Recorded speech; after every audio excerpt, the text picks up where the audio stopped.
This is breaking news from Sandman. For those of you who couldn't find it in my Margaritas and Mysteries, I think it was at 21 minutes.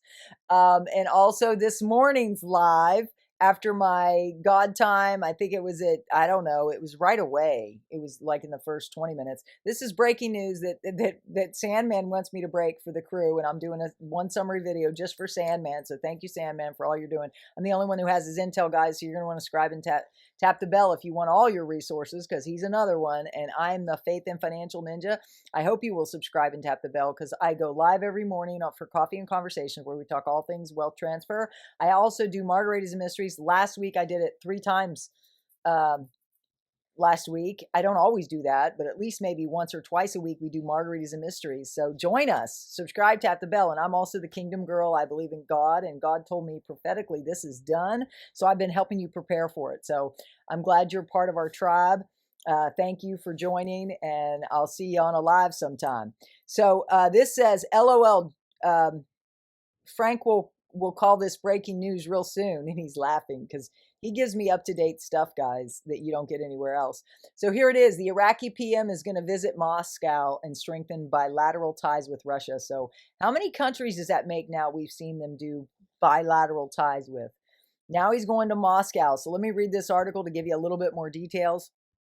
It says the Iraqi Ministry of Foreign Affairs confirmed today, Saturday, that Prime Minister Mohammed Shia al-Sudani will undertake an official visit to the Russian capital, Moscow, in the coming weeks. The ministry stated that the Deputy Prime Minister and Minister of Foreign Affairs, Fuad Hussein, met with his Russian counterpart, Sergei Lavrov, yesterday, Friday, September 22nd, on the sidelines of the participation in the 78th session of the United Nations General Assembly. The statement added that during the meeting, the prospects of mutual cooperation and the development of bilateral relations between the two countries were discussed. The minister emphasized that the Iraqi side is working on completing the necessary preparations for Prime Minister al-Sudani's visit to the Russian capital in the upcoming weeks.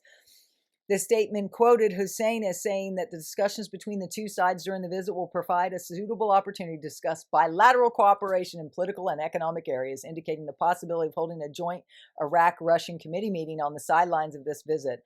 On his part, the Minister of Foreign Affairs of the Russian Federation, Sergei Lavrov, affirmed his country's keenness to develop bilateral relations between the two nations, expressing Russia's anticipation of al-Sudani's visit to Moscow in the coming weeks. Last July, the Russian ambassador to Baghdad, Elbrus Kuturashev, mentioned that the Iraqi prime minister had accepted an invitation to visit Russia, but the exact date of the visit had not yet been determined. The head of the Russian diplomatic mission also pointed out that such a visit would be an opportunity to discuss issues of mutual interest to the leadership of both countries, including those of a political and economic nature. Boom, chicka, boom, boom, boom. If you think this is a big boom, what are you thinking? Right? Comment down below if you think this is a big boom, and give me some credit, because I'm working, even though my hubby's off and I got to go see my horses, but I took my hair down because I'm celebrating that the Iraqi dinar is done. If you want to join a positive crew that's praying this in, bringing this in, you'll subscribe, tap the bell. I hope you like this update. Trying to think if there's anything else I could share and keep this quick for y'all. I know you guys want to get to your families. CBI sold 197 million in Forex on Sunday. Also, the CBI auctions over $1 billion the past week. Also, they're pushing for the ouster of the Central Bank of Iraq governor. So keep your prayers up that this thing happens amidst chaos, right? It was Kim Clement that prophesied that this would happen when everything seems at its worst. What do you think, guys? Do you think this is the time? Do you believe that now is the time? I do. So please join me in praying this in. God bless. Have a good day. Bye.